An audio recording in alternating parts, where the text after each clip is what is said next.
নমস্কার বন্ধুরা, আমার রান্নাঘরে আপনাদের সবাইকে অনেক অনেক স্বাগত জানাই। বন্ধুরা, আজকে আমি বানাচ্ছি ডিমের পকেট পরোটা। এই পরোটাটা বানানো যতটা সহজ, খেতে কিন্তু ততটাই টেস্টি। আর দেখে বোঝা যাচ্ছে যে পরোটাটা কত সুস্বাদু হয়েছে। তো চলুন এটা বানানো শুরু করা যাক। এখানে আমি 1.5 বাটি ময়দা নিয়েছি, আর এর মধ্যে দিয়ে দিলাম স্বাদ মতন লবণ আর অল্প কিছু জোয়ান হাতে ঘষে। আপনারা আটা দিয়েও তৈরি করে নিতে পারেন, আবার আটা ময়দা বরাবর করেও মিক্স করে বানিয়ে নিতে পারেন। তবে আজকে আমি পুরো পরোটাটাই ময়দা দিয়েই তৈরি করছি। আর এবার লবণ আর জোয়ান ভালো করে মিশিয়ে নিয়েছি। তারপরে এর মধ্যে দিয়ে দিলাম 1.5 চামচ মতন রিফাইন্ড অয়েল, মানে সাদা তেল। আপনারা ঘিও দিতে পারেন। এবার তেলটা দিয়ে ভালো করে ময়ান লাগিয়ে নিতে হবে। আর এখানে তেলের পরিমাণটা যেমন আমি কমিয়ে দিয়েছি, আপনারা কিন্তু বেশি করেও দিতে পারেন। তারপরে ভালো করে তেলটা আটার সঙ্গে মিশিয়ে নিয়েছি। এবার অল্প অল্প জল দিয়ে একটা নরম ডো বানিয়ে নেব। যেমন আমরা রুটি বানানোর জন্য আটার ডো নরম করে বানাই, সেই রকমই নরম ডো বানিয়ে নিতে হবে। তারপরে ডোর উপর থেকে আবার আমি আধা চামচ তেল দিয়ে দেব, দিয়ে আবার একটু ডোটা এইভাবে মেখে নেব। এইভাবে মাখলে কিন্তু ডোটা খুব সুন্দর একদম নরম সফট হয়, আর পরোটাগুলো খুব সুন্দর নরম হয়। তো এইভাবে আবার একটু তেল দিয়ে এইভাবে আমি মেখে নেব। তা পুরো ময়ানে আর এইভাবে মাখতে আমার প্রায় 3 চামচ মতন তেল লেগেছে। এবার ভালো করে আটাটাকে মেখে নিয়েছি। এবার এই আটাটাকে আমি ঢাকা দিয়ে কিছুক্ষণের জন্য রেখে দেব। আর এবার এই ডিমের জন্য একটা সবজি ভালো করে তৈরি করে নেব। তো বন্ধুরা, এখানে আমি কড়াই বসিয়ে দিয়েছি কড়ার উপরে। আর এই ডিমটা কিন্তু আমি খুব চটপটা করে তৈরি করব, ডিমের পরোটাটা। তো কড়াইতে দিয়ে দিলাম কিছু কালো জিরে আর আদা রসুন আর কাঁচা লঙ্কা। আদা রসুনটাকে গ্রেট করে নিয়েছি, আর একটা কাঁচা লঙ্কা কেটে নিয়েছি ছোট ছোট করে। এবার আদা রসুন কাঁচা লঙ্কাটাকে একটু ভেজে নিলাম। তারপরে এখানে আমি একটা পেঁয়াজ কুচিয়ে নিয়েছি, শিমলা মির্চ, গাজর, আর নিয়েছি একটু বাঁধাকপি, পাতাকপি একটু কুচিয়ে নিয়েছি। এবার সব কিছু একসঙ্গে আমি একটু ভেজে নেব। বন্ধুরা, গ্যাসের ফ্লেমটা মিডিয়ামে রেখে এই সবজিগুলো একটু ভালো করে ভেজে নিতে হবে। গ্যাসের ফ্লেমটা কিন্তু লোতে রেখে ভাজবেন না, তাহলে সবজিগুলো একদম নরম হয়ে যাবে। আর আমি কিন্তু লবণটা এখনই দেব না, একটু ভাজা ভাজা হবে তারপরে লবণটা দেব। আর সবজিগুলো এখানে একদম নরম করা যাবে না, হালকা একটু শক্ত শক্ত থাকবে। এবার সবজিগুলো একটু ভাজা হয়েছে, তারপরে এখানে আমি দিয়ে দিলাম পরিমাণ মতন লবণ। লবণ দিয়ে মিক্স করে নিয়েছি লবণটাকে সবজির সঙ্গে। এবার এর মধ্যে আমি দিয়ে দেব ধনেপাতা। ধনেপাতাটা দিয়ে মিক্স করে নেব। তারপরে এর মধ্যে দেব আমি কিছু মশলা। তো সবজিটাকে কিন্তু এখানে একদম নরম করবেন না, আর মিডিয়াম ফ্লেমে রেখে ভাজবেন, তাহলে লবণ দিলে কিন্তু জলটা আর বেরিয়ে আসবে না সবজি থেকে। এবার একটু লঙ্কার গুঁড়ো, একটু ধনের গুঁড়ো, জিরের গুঁড়ো দিয়ে সবজিগুলো ভালো করে নাড়াচাড়া করে নেব। এই সময় গ্যাসের ফ্লেমটা আমি লো করে দিয়েছি, নয়তো এই মশলাগুলো পুড়ে যাবে এই কারণে। তারপরে সব মশলাগুলো সবজির সঙ্গে মিক্স করে দিয়েছি, আর দেখুন আমাদের সবজিটা একদম তৈরি। এবার সবজিটাকে নামিয়ে একটু ঠান্ডা করে নিতে হবে। তারপরে এর মধ্যে আমি দিয়ে দিলাম 3টে ডিম। ডিম 3টে ভালো করে সবজির সঙ্গে মিক্স করে নেব। এইভাবে পরোটা বানালে কিন্তু বন্ধুরা অনেকই টেস্টি লাগে খেতে, একবার হলেও ঘরে বানিয়ে দেখতে পারেন। তারপরে আটাটা দেখুন একদম নরম সফট হয়ে গিয়েছে, কি সুন্দর। আবার হাত দিয়ে এইভাবে একটু আমি মেখে নিলাম। তারপরে এখানে আমি লেচি বানিয়ে নিয়েছি, লেচিগুলো সামান্য একটু বড় করে বানিয়ে নিয়েছি। তারপরে একটা এরকম পাতলা রুটি বানিয়ে নিতে হবে।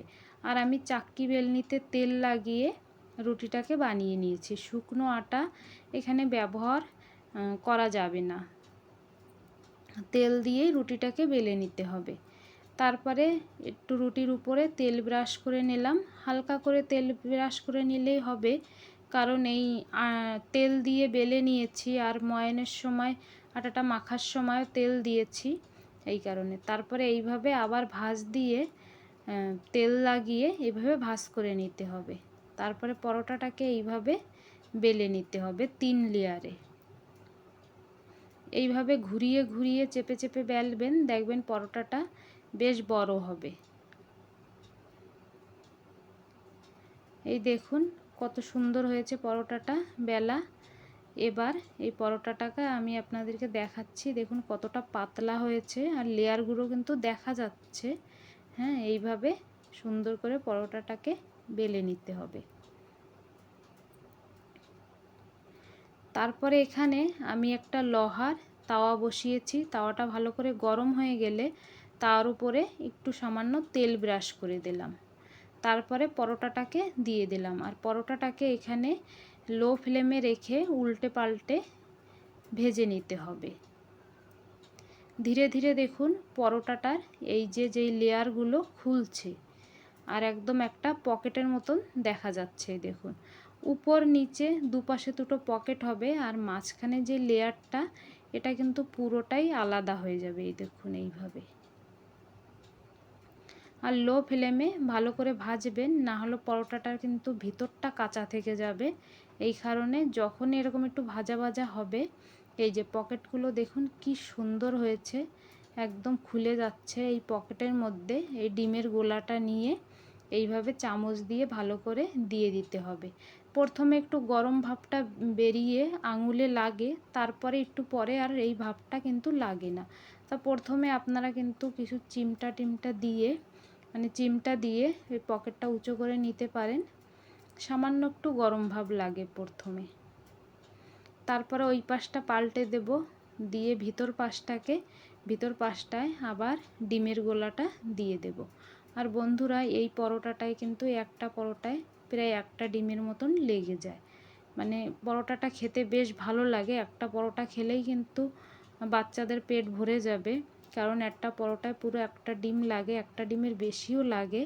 কারণ দেখুন এই পকেটের ভিতরে কী সুন্দরভাবে পুরো ডিমটাকে এইভাবে ভরে দিচ্ছি আমি একটু বেশি করে।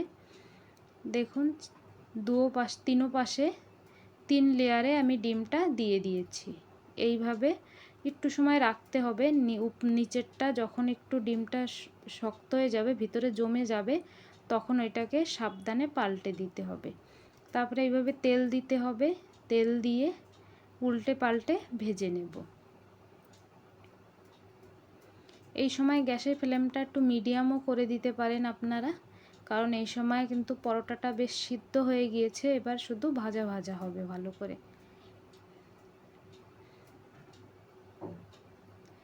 খুব সুন্দর এইভাবে উল্টে পাল্টে পরোটাটাকে লাল লাল করে ভেজে নিতে হবে। বন্ধুরা বানানো যতটা সহজ, খেতে ততই সুস্বাদু হয়। আর এইভাবে পরোটা বানিয়ে আপনারা কিন্তু স্কুলে বাচ্চাদের টিফিন লাঞ্চেও দিতে পারেন, কিংবা সকাল বিকালে গরম গরম ঘরে পরিবেশন করতে পারেন বানিয়ে।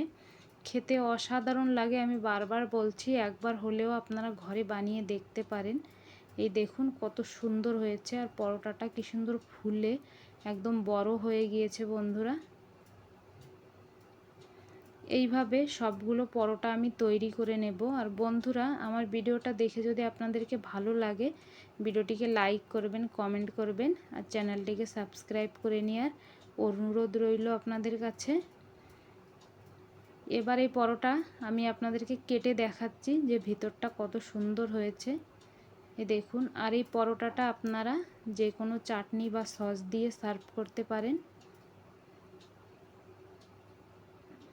এই দেখুন। আর এইভাবে ছোট ছোট করে টুকরো করে কেটে কেটে এই পরোটা কিন্তু আপনারা বাচ্চাদের স্কুলের লাঞ্চে আরামসে দিতে পারেন। দেখতেও ভালো লাগে আর ঠান্ডা হয়ে গেলেও কিন্তু খেতে অনেক ভালো লাগে।